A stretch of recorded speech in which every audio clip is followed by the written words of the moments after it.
Bismillahirrahmanirrahim. My dear students, this is the essay End of Term written by David Dashes. Before this, I have already delivered first one lecture about this essay, and this is End of Term Part 2. So today I am going to deliver another lecture on End of Term.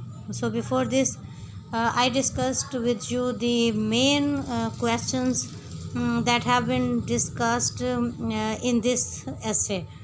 सो जो main topics हैं वो हम एक पहले lecture में discuss कर चुके थे इन डिटेल, और उसका एक रिव्यू मैं आपके साथ शेयर करना चाहूँगी। ये देखें, इसी बुक में ये देखें, पेज नंबर भी देख लें, मेरी बुक में 15 लिखा हुआ है, और आंसर दिस क्वेश्चंस में देखें 6 क्वेश्चंस हैं। What was the Dash's attitude towards the weekend as a school boy.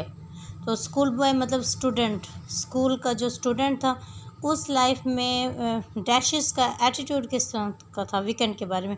Why did he long for it, वो इसकी ख्वाहिश क्यों करता था। लॉन्ग फॉर मतलब डिज़ायर, वो इसकी डिज़ायर क्यों करता था, ये हमने पढ़ लिया था, और इसका आंसर भी हमने डिस्कस कर लिया था। और मैंने आपको बताया था कि ये इसको देख लें, ये जो आंसर है इसको अंडरलाइन कर लें। फिर उसके बाद ये देखें, what was his general view of school life. School life का उसका जनरल व्यू क्या था।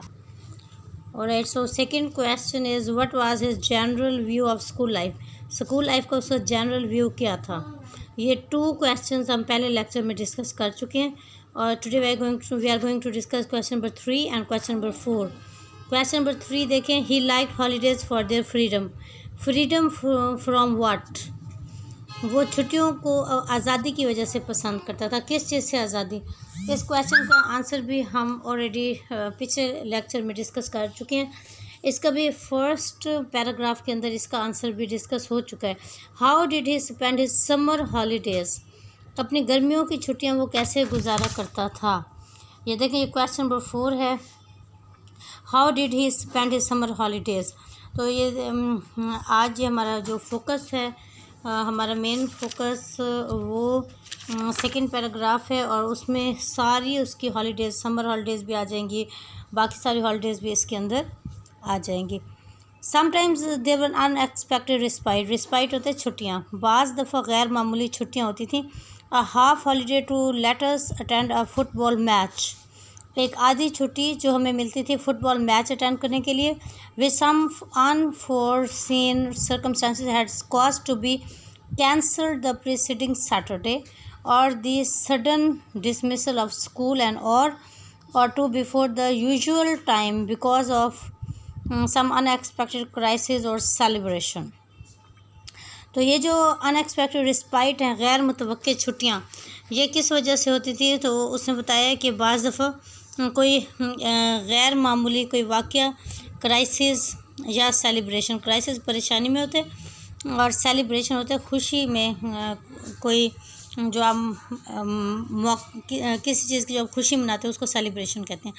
But these were few and far between, लेकिन ये बहुत थोड़े थे। These were few and far between, ये बहुत थोड़े होते थे और इसके दरमियान फासला होता था। Once a term we had the annual mid term holiday. Term में एक दफ़ा हमें मिड टर्म की हॉलीडे भी मिलती थी, तो आधे टर्म के अंदर एक छुट्टी, मंडे ऑफ, जिसमें हमारा मंडे ऑफ होता था। Which made a लग्जूरियसली long weekend, जिसकी वजह से लग्जूरियसली शानदार किस्म का एक लंबा वीकेंड बन जाया करता था।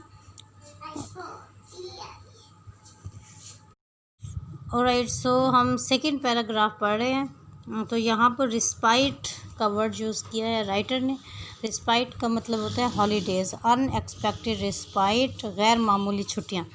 तो गैर मामूली छुट्टियाँ मिला करती थी, और राइटर कहते हैं कि बाज़ दफ़ा हमें मंडे की छुट्टी मिलती थी, जिसकी वजह से हमारा वीकेंड लग्जूरियसली लॉन्ग वीकेंड बन जाया करता था, यानी कि बहुत लंबा हमारा वीकेंड हो जाता था। और but it seem to go just as fast as ordinary weekend and occasionally in winter if they had been a continuous hard frost for some days we would get a whole days getting holiday.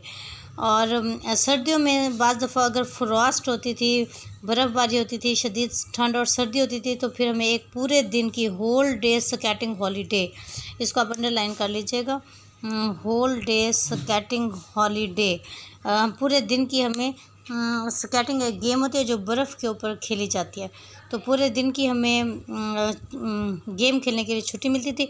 These were blessed breaks in routine, तो ये जो routine life थी उसमें ये हमें blessed breaks होते थे, वक्फे होते थे, खुशी के वक्फे होते थे, but not of course comparable to the holidays we got at Christmas and Easter.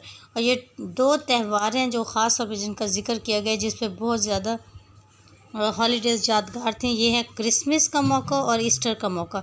3 weeks each in my earlier school days, तो हर एक मौके पर 3 वीक्स की छुट्टियाँ मिलती थी। Later tragically reduced to a fortnight and then if my recollection का मतलब होता है मेमोरी, याद, of loss is not misleading me to a mere 10 days.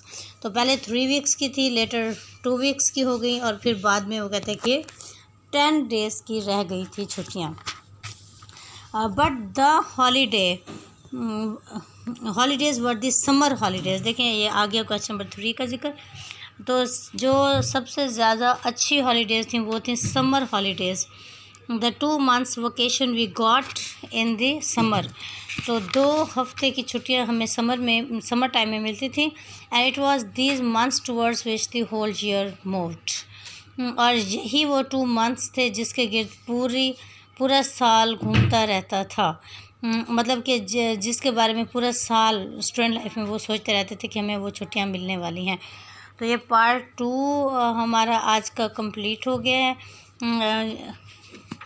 End of term part 2, और इसमें हमने समर हॉलीडेज़ और बाकी भी जितनी भी हॉलीडेज़ उसने डिस्कस किए हैं वो सारी आज हमने पढ़ी हैं। नेक्स्ट इंशाल्लाह इसको एंड करेंगे लेक्चर के पार्ट नंबर 3 में, और इसका लास्ट पैराग्राफ इंशाल्लाह हम उसमें डिस्कस करेंगे। तब तक के लिए अल्लाह हाफिज़ एंड गुड बाय।